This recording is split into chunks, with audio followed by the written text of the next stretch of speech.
დილოცავ ახაც შვიდობა ქაურობას კვირდებით მალე დამთავრდება, მალე მეც აღარ შემიძლია რომ მაქვს ხოლმე დანაშაული შეგრძნება მალე დამთავრო მეთქი რამეზე მით უმეტეს პოდკასტზე მე უფრო დიდხანს უნდები, იმიტომ რომ პერფექციონიზმი მიტევს.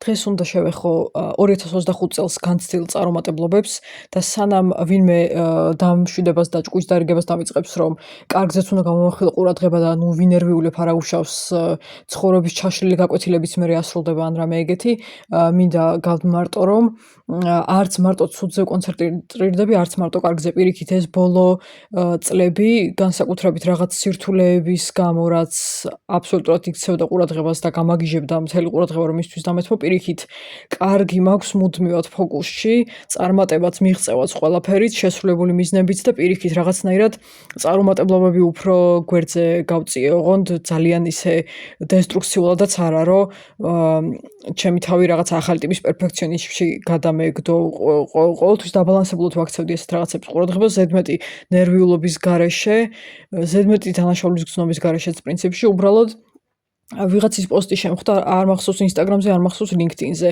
სანამ ყველა პოსტავს როგორი კარგი წელი ქონდა, მე ჩემს წარუმატებლობებზე დავპოსტავა და უფრო მეტი რეალისტურობისთვის იყო ეგ და ეს მიზანი მომეწონა მაგ პოსტის. ვიფიქრე, რომ ჩემთვისაც კარგი იქნებოდა მაგის გაკეთება და წავახალისებ, ასე ვთქვათ, სხვებშიც წარუმატებლობებზე საუბარს, რა თქმა უნდა, ეხლა თუ ძალიან პირად ინფორმაციას მოიცავს, პირველ რიგში ჩემ თავზე ვამბობ მაგას, რომ ასეთ რაღაცებს არ ვიტყვი, რაღაცები ისედაც ჭრილში დავტოვე, არც შეიძლება ყველაფრის საჯაროდ თქმა, მაგრამ ისეთი ამოვარჩიე, რაც შეიძლება რომ სხვის ჩავარდნას ან სხვის ცხოვრებისეულ მიზანსაც გავდეს.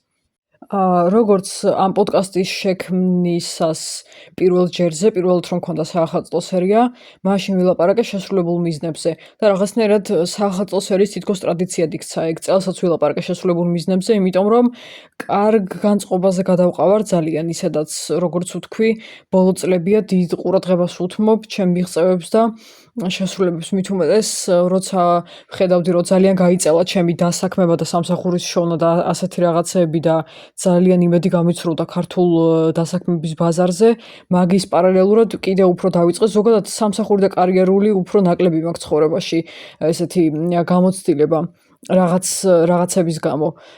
უფრო ყველანაირ სფეროში მიმოვიხილე ნებისმიერ ასაკში მიღწეული რაღაც, იმიტომ რომ ჩემთვის ერთი და იგივეა მაინც მცირე და დიდი მიღწევაც, ასე ვთქვათ, რამდენი წლის წინაც უნდა ყოფილიყო.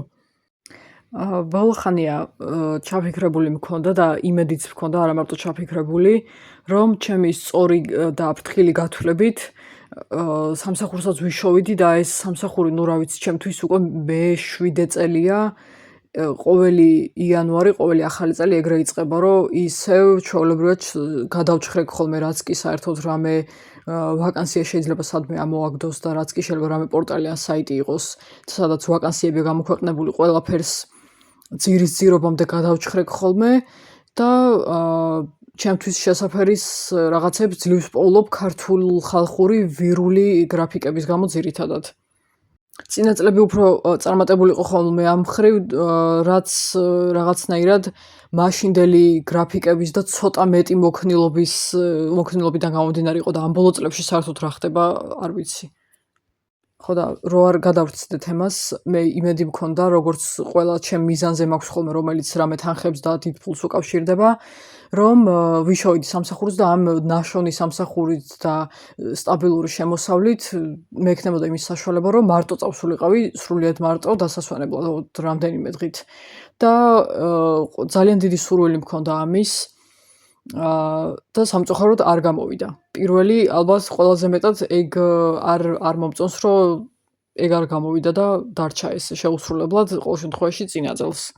მე რა დროისთვისაც მქონდა დაგეგმილი ესე დაახლოებითი თარიღები მონიშნული მთელი წელი, მაგას ასე ვთქვათ ძალიან ადრე დავიწყე მაგ ყველაფერზე ფიქრი იმისთვის, რომ უკვე რეალისტურად უყურებდი მაგას, არ ჩამიქნევია ხელი და კარგი мотиваციური იყო ჩემთვის მაგაზე იმედის დამყარებაც, რომ გამომივიდო და მაგის გაკეთება. მე რა ვიცოდი წინ რა მელოდა და ჯანმრთელობა როგორ გამირცულდებოდა და სამსახურების ასპარეზზე რა მოხდებოდა.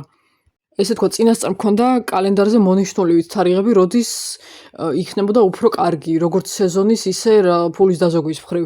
მაგრამ როცა უკვე ნელ-ნელა ის დრო მოდიოდა წლის ბოლო და შევატყვე, რომ აღარ გამოდიოდა, იმისთვის, რომ ეს გულისწყობა ძალიან დამანგრეველი არ ყოფილიყო და იმედგაცრუება ძალიან დიდი, ამისთვის წინასწარ უკვე რაღაცნაირად პირიქით ახლა ამოვატრიალე და თავის შემზადება დავიწყე, რომ წელსაც როგორც ყველაფერი რაც დიდ თანხებს უკავშირდება ჩემ ცხოვრებაში არ გამოვიდოდა ეგეც და ისევ შემდეგ წელზე უნდა დამემყარებინა იმედი და ისევ არ უნდა გავჩერებულიყავი და არ უნდა მომეძებნა, არ უნდა მომეძებნა კი არა, არ უნდა ჩამექნია ხელი სხვადასხვა გზების მოძიებაზე, რომ თუნდაც დისტანციური სამსახურის ძებნა გამეგზელებინა, რასაც ახლაც ვაკეთებ და არის დარდოთ უკვე გაგზავნილი მაქვს, ესე ვთქვათ, ჩემი CV ბევრ დისტანციურ სამსახურზე. ამ ეტაპზე მართლა ისეთ განწყობაზეც ვარ და ისეთ ეტაპზე ცხოვრებაში, რომ ამ ეტაპზე მარტო დისტანციური სხვა არანაირი არ მინდა საერთოდ გამორიცხული ეგარეთ გასვლა.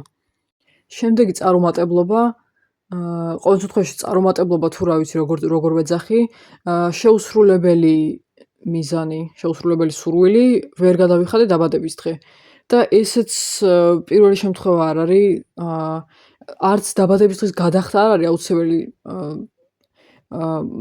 მაინც და მაინც სადღაც წასვლა. თუ ვიღაცა არ უყვარს, მაგალითად ისეთ ხალხსაც ვიცნობ, ვისაც საერთოდ არ უყვარს თავის დაბადების დღე, არც იხდის ხოლმე და არანაირი პრობლემა არ აქვს, თუ მთელ დღეს საქმეში იქნება თავის დაბადების დღეზე, მთელი დღე სამსახურში იქნება და არც кейფი და არანაირი აღნიშვნა არ მოყვება და ასე შემდეგ, მაგრამ მე უფრო იმ კატეგორიას მივეკუთვნები, რომელსაც რაღაცით უნდა, რომ ყველა დაბადების დღე რაღაცით იყოს გამორჩეული ჯერ ერთი, მეორეც ერთი ვინც თვითონ უნდა იმასთან ერთად გაატაროს დაბადების დღე და კიდე რა ვიცი, კლასიკურ გაგებით გადაიხადოს, ანუ სადღაც რო წახვალ და ხალხთან ერთად იქეიფებ, მაგავს გულისხმობ. ეს დაბადების დღის ვერ გადახდაც, ახლა ვიღაცებს ვიცი, რომ უარესი გაჭირვებაც აქვს ცხოვრებაში, საერთოდ რაზე ვლაპარაკობთ. ბევრჯერ მიხსენებია ნებისმიერ თემაზე, ვცდილობ, რომ არასდროს არ გამოვტოვო ეს პერსპექტივა და ყოველთვის გავუსვა ხაზი აქ რა ხდება ეკონომიკურ, სოციალურად და პლუს მსოფლიოში რა ხდება. ხო და მაგას აბსოლუტურად ვაცნობიერებ და არც ჩავაქრობ მაგის გაცნობიერებას, მე რომ სხვასთან შედარებით შეიძლება ძალიან ბევრი მქონდეს. მაგრამ მაინც ჩემ ადამიანურ სურვილებს უარს ვერ ვეუბნები, რაც მე მგონი გასაგებია და დაბადების დღეს იმდენი წელია ვერ ვიხდი, რამდენი წელიც მე ყოველ წელს სამსახურს ვეძებ ხოლმე თავიდან. ვიცი რომ არაფერი არ ჩაიფარცხა, არაფერი არ გადაყრილა წყალში, უბრალოდ რაღაცების გამო მე ხო ვიცი რომ თუ მექნებოდა შემოსავალი ნებისმიერი სახით, მაინც ვიზამდი, იმიტომ რომ მიუხედავად იმისა, რომ სრულიად დამოუკიდებლად ცხოვრების გამოცდილება არ მაქვს, ძალიან კარგად გამკარგავ ფინანსებს, ეგ ნამდვილად ვისწავლე და მაგას საერთოდ არ სჭირდება სადღაც სხვა ქვეყანაში წასვლა და იქ სრულიად მარტო დარჩენა და ისე ცხოვრება. მაგაზე ვილაპარაკეთ მე და ჩემმა სტუმარმა პოდკასტის ერთ-ერთ ეპიზოდში ფინანსურ დამოუკიდებლობაზე და ფულის განაწილებაზე და ასე შემდეგ. იმდენად მდიდარი რა, ხო, ნუ მდიდარი როგორც ქვია, იმდენად რეალისტური წარმოსახვა მაქვს, ზუსტად გავიაზრებ და დავსახავ ხოლმე რისკსაც ვითვალისწინებ, შესაძლებლობასაც ვითვალისწინებ, ძლიერ და სუსტ მხარეებს და ასე შემდეგ, რა როგორ წარიმართება და რა შეიძლება რომ გაფუჭდეს, ამიტომ ზუსტად ვიცი რომ ოდესმე რაც მინდა ყველაფერი იქნება, ეს აუსრულებელი და დიდხანს თაროზე შემოდებული რაც მაქვს, ეგ არც მიფიქრია რომ არ იქნება, უბრალოდ როგორც ადრეც მიხსენებია, ბევრი რაღაცაზე მე რასაც სხვები ჩვეულებრივად იღებენ, მე ძალიან დიდხანს მიწევს ხოლმე ლოდინი და ისევ მე მიწევს რომ ვიწვალო და როგორმე მივიღო და რადგან პირადად ჩემთვის ვაკისრებ ხოლმე პასუხისმგებლობას და არავის არ ვაწუხებ, ესე ვთქვათ, ჩემი სურვილების შესრულებაზე, ეს იმას ნიშნავს, რომ სანამ ჩემი ფინანსური მდგომარეობა არ გამოსწორდება, იქამდე ვერ შესრულდება ესეთი რაღაცები, რაც დიდ თანხებს უკავშირდება. შემდეგი წლის მარცხი ბრწყალებში არის ის, რომ მე გავერთიანდი ერთ-ერთ ორგანიზაციაში და ესე ვთქვათ, როგორც ვიცი, არასამთავრობო არის, წესით ეგრე ქვია და ეს არის ჩემი ოცნების ადგილი. ფაქტობრივად, იმიტომ რომ რაცშიც ყოველთვის მინდოდა ჩართვა, დებატების კლუბები იქნებოდა ეს თუ ასე ვთქვათ, რაღაც ევროკავშირის ინსტიტუტებთან კავშირი და ასე შემდეგ, ეს ყველაფერი ერთად არის გაერთიანებული და პლუს უამრავ სხვადასხვა გამოცდილების მქონე და სხვადასხვა ასაკის მქონე ადამიანთან მექნება იმედი მაქვს ურთიერთობა და პირისპირად შევხვდებით. ეს შემდეგ შევხვდებით და რაც ამ წელს გაიმართა, იმიტომ რომ 2025-ში გავხდი წევრი და იმედი მქონდა რომ ჩვეულებრივად წარიმართებოდა ჩემთვის ყველაფერი და ჯანმრთელობა მაგალითად არ შემიშლიდა ხელს, სამწუხაროდ შემეშალა მაინც ხელი და რაც კი რამე ფიზიკური შეხვედრა იყო თუ ტრენინგი სადმე საქართველოს რომელიმე სხვა ქალაქში, იქ ვერ წავედი, რაზეც ცოტა გავღიზიანდი ახლა გასაგებია რატომაც. ასეთ რაღაცებში ბანაკები იქნებოდა ეს რამე ინგლისურის ბანაკი, სანამ ინგლისურს დავხვეწდი, ახლა რაღაც მინდა ეგეთი, ახლა სხვა ტიპის ბანაკში წავიდოდი თუ ჩემ ასაკზე შეიძლება რამის მორგება.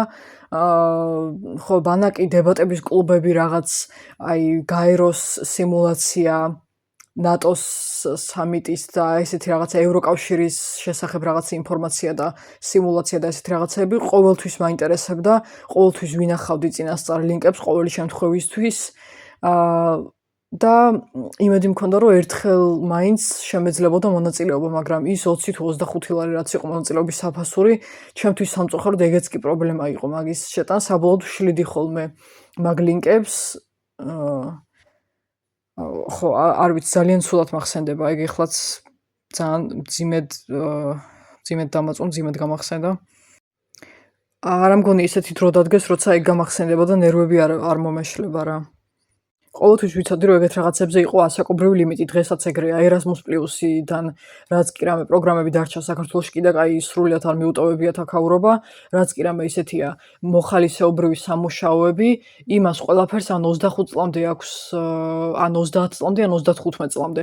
ყოველთვის ვიცოდი, რომ მით უმეტეს სკოლის პერიოდში, სკოლის მოსწავლეებისთვის რო აკეთებენ, იმას ხო საერთოდ 17 წლამდე აქვს რა ქვია, ზღვარი ასაკობრივი, ყოველთვის ვიცოდი ეგ და ყოველთვის თითქოს რაღაცა ზედმეტად ვშფოთავდი, რომ მომესწროსავით და ახლა საერთოდ 25 წლის ვარ და ახლა უფრო მოსასწრებად მაქვს საქმე და იმედია ძალიან დიდხანს არ გამიგრძელდება და არ შემაფერხებს ეს ჯანმრთელობა, რომ ჩვეულებრივად შევძლო მონაწილეობა, თორე არ ვიცი ეგ რო ასე დამრჩეს უკან ეგ ყველაფერი, თუნდაც Erasmus Plus-ის პროგრამები ერთი მაინც იმხელა სიცარიელე დამრჩება გულში და იმხელა ხინჯს დამიტოვებს, მაგას ვერ აღწერ და ძალიან მაგარ გაღიზიანებული ვიქნები მთელი ცხოვრების განმავლობაში და იმედია ეგ შავი ღრუბელი არ მემუქრება და ჩემ თავზე არ იქნება.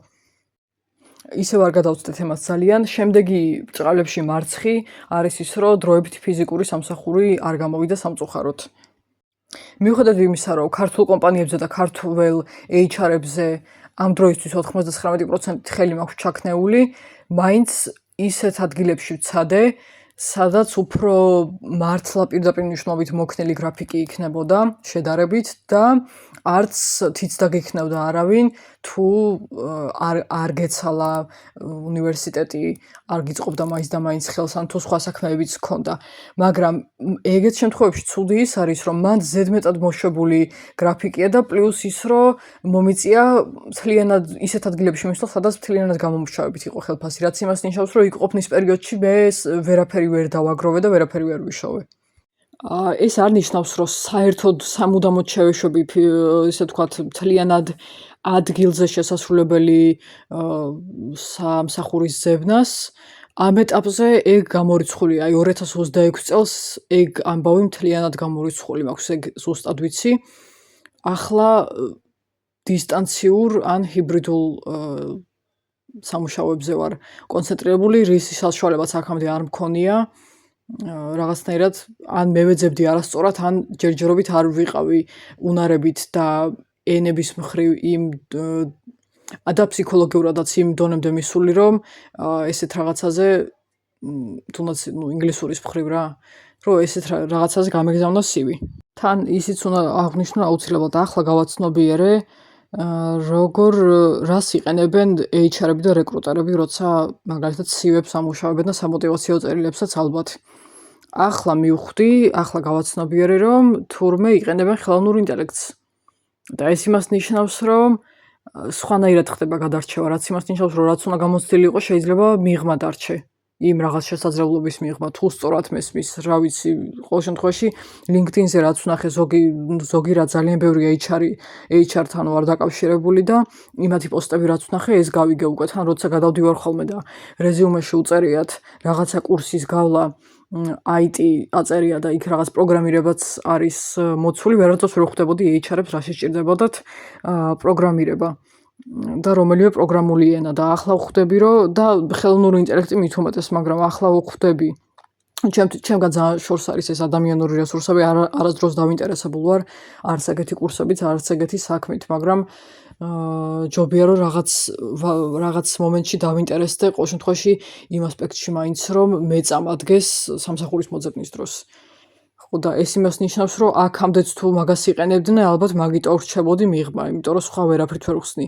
მაგრამ ერთი ის უნდა ითქვას, რომ როცა მაგალითად 3 ეტაპიანი გასაუბრება ყოფილა და პირველი და მეორე ეტაპზე გადავსულა, იმ მეორედან მესამე ეტაპზე რატო ვეღარ გადავსულვარ და რატო ვეღარ გადავსულვარ, ეგ არ ვიცი.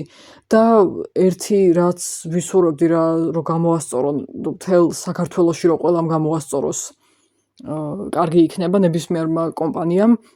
როცა უარს გწერენ, დიდი მადლობა რომ ჩვენთან დაყავი ის 9 საათი, მაგრამ მოგვიწევს რომ მოგისროლოთ, აი ეგეთი მეილები რო გაგზავნებოდა და მესიჯები, ჯობია იქ როგორი ცუდი მოსასმენიც უნდა იყოს, ალბათ ზრდილობიანად ჯობია რომ აგიხსნან რატო აღარ ჩაგთვალეს საჭირო კანდიდატად. ნამდვილად მაგაზე ხვდება ხოლმე პოსტები, წერენ თვითონ ქართველი დამსაქმებლები, რომ არ არის ეგ ეთიკური და სწორი, როცა კანდიდატს არ ეუბნები რატო დაიწუნე და უარი რატო უთხარი და მართლა ძალიან დიდი სურვილი მაქვს, რომ ხალხმა შეცვალოს ეგ, იმიტომ რომ აი ხშირად ყოფილა ესე მეგონა რომ უკვე მედო ჯიბეში სამსახური და ბოლოს უარი მოუწერიათ და ვერ მივხვდარ ვარ რატო რაღაცა ზრდილობიანი პანგური მოუყოლებიათ როგორც ყოველთვის და მორჩა მაგითი.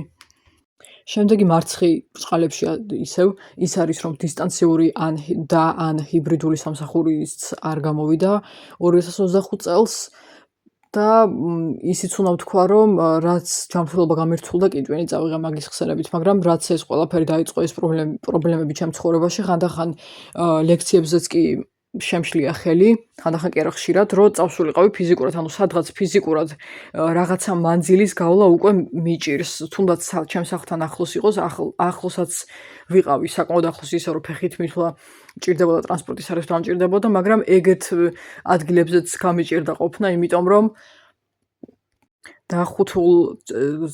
დახუთულობაში და ჩაკეტილ სივრცეში კარგად ვერ ვიგრძენი თავი. არც ენერგიის მხრივ არ ვიყავი იმ დონეზე, რომ გამეძლო სადღაც ახალმისული ხარ თან გარემოს ხომ უნდა შეეგუო, ხომ უნდა გაიგო რას გავალებენ, ასე შემდეგ ხალხს უნდა შეეჩვიო და ესეთ უენერგიო და გამოფიტულ მდგომარეობაში რაღაც ახლის დაწყება მაგ მხრივ გამიჭირდა. ყოველ შემთხვევაში დავიწყე, მაგრამ ვეღარ გავაგრძელე. და ამიტომ ჩვენთვის პრიორიტეტია მართლა აი გადაჯვარებით დინებული თითების ემოჯიროა, ჩათვალეთ რომ მაგას გადაჯვარებული მაქვს ახლა თითები, მართლა ძალიან დიდი იმედი მაქვს და მეც არ შევწყვეტ მაგისთვის რაღაცა შესაძლებლობების მოძიებას, რომ მე შევძლო სახლიდან მუშაობა. ბოლო მარცხი, რომელსაც ხმამაღლა ვიტყვი დღეს, არის ის, რომ რაც ჩემბრალი საერთოდ არაა, ეგ მარცხი, რომ მაგ მარცხს რომ გქონდა ადგილი, ის არის, რომ დაზღვევაზე ხარვეზების გამო ექიმთან მისვლა წლის ბოლოს ვეღარ მოვახერხე.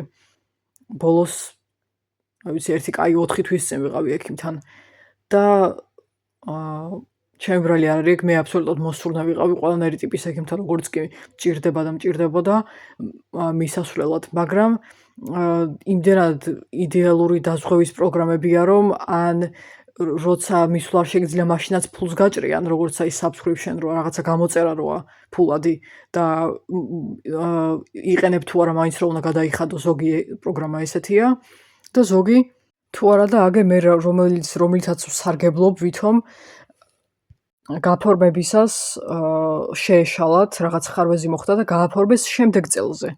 რაც იმას ნიშნავს, რომ მე სანამ არ გაასწორებენ, მე HR-ში ვარ გამოკიდებული. ჰაერშიც ჭერშიც ვარ გამოკიდებული ყველგან. და როცა რაღაცა საყვედური მიიღეს, დაცვა დაიწყეს, კომპანია რა შუაშია და აბა ვინ არის შუაში, მე ვიჯექი კომპიუტერთან და მე მოახდინე ის ხარვეზი, მართლა წარმოუდგენელ რაღაცებს ამბობენ ხოლმე. გეგონება ოფისში შეუვარდა ვინმე და იარაღი დაადო თავზე, არ ვიცი, აი ესეთი იდიოტიზმი ბოლო დროს არ მომისმენია. ჯანმრთელობა რო ძვირფასია და ყველა უნდა გაუფრთხილდეს, ეგ ადრეც ვიცოდი და ადრეც რაღაც პერიოდები კი მქონია, როცა რაღაც ზოგრამეს სწორად არ ვაკეთებდი. რაც ჩემ ჯანმრთელობაზე მოქმედებდა მერე, მაგრამ ახლა როცა გავიგე როგორ და რანაირად შეუძლია ქრონიკულ დაავადებას ჩემ შემთხვევაში რაღაცები გაართულოს და გამომაცალოს ყველაფერი და გამომფიტოს და მით უმეტეს როცა დავინახე რომ ამ ქვეყანაში თუ რა ქვია თუ კრიტიკული და სასიცოცხლო საშიში ჯანმრთელობის პრობლემა გაქვს თუ მსუბუქი და არც ისე საშიში, ნებისმიერ შემთხვევაში ნაგავში გადასაგდები ხარ და არა მარტო აღარ გაქცევენ ყურადღებას, არამედ უკვე ვადაგასული საქონელი ვითხარ და არა მარტო ყველას დაარაზმავენ შენ წინააღმდეგ, რომ შეგიზიზღონ და გელაპარაკონ როგორც მტარვალს, რა ვიცი, სამშობლოს მტერს. ახლა ხო ყველა სამშობლოს მტრად ცხადდება ხალხო. ყველა ვინც არამდიდარია და ვინც მთაწმინდის პარკში არ დადის რაღაცა ინაუგურაციებზე და მირონცხებებზე. ძალიან აღარ მინდა გამიგრძელდეს და კარგია რომ თლად 45 წუთიანი და 1 საათიანი არ გამომცვლია საახალწლო ეპიზოდები. განა მე ეწინააღმდეგი ვარ რომ აკდენხნიანი იყოს უბრალოდ არ მინდოდა რომ გამეწავა ძველ ეპიზოდებს. აი ეხაც რამდენს ვლაპარაკობ. როგორ ვიცი ხოლმე ეს წინადადებების გაგრძელება რა. ეხლა ძველებს რომ მოусმინე, მივხვდი რომ ბევრ ზედმეტ წინადადებას ვამბობდი და იმედი მაქვს რომ ნელ-ნელა მაგ მხრივ პროგრესი მაქვს და მაგას ვასწორებ. მე ყოველ შემთხვევაში რაღაცა პროგრესს მაინც ვხედავ. სამწუხაროდ ჯერჯერობით იმდენი მსმენელი და მაყურებელი არ არის, რომ კითხვაზე პასუხი მივიღო, გრძელი, უფრო დიდხნიანი ეპიზოდების მოსმენა მოსწონს ხალხს თუ უფრო მოკლე. რა ვიცი, ახლა სხვა პოდკასტები რომ მინახავს 1 და 2 საათიანსაც ძალიან კარგად უსმენენ ხოლმე და მე ამბობენ არ მეყო. ერთი ეპიზოდი ღა დაგვრჩა და გაუძლოთ, მორჩა ახალი წელი. და კიდე კაი 3 წლის წინ, 3 კი არა, 4 წელი გავიდა უკვე, ხო? არა. მოკლედ პირველად რო ჩავწერო შვიდობა, მაშინ ბოლო ეპიზოდი ჩავწერე თებერვალში და კიდე კაი ახლაც მაგ დღეში არ ვართ, ამიტომ გავუძლოთ.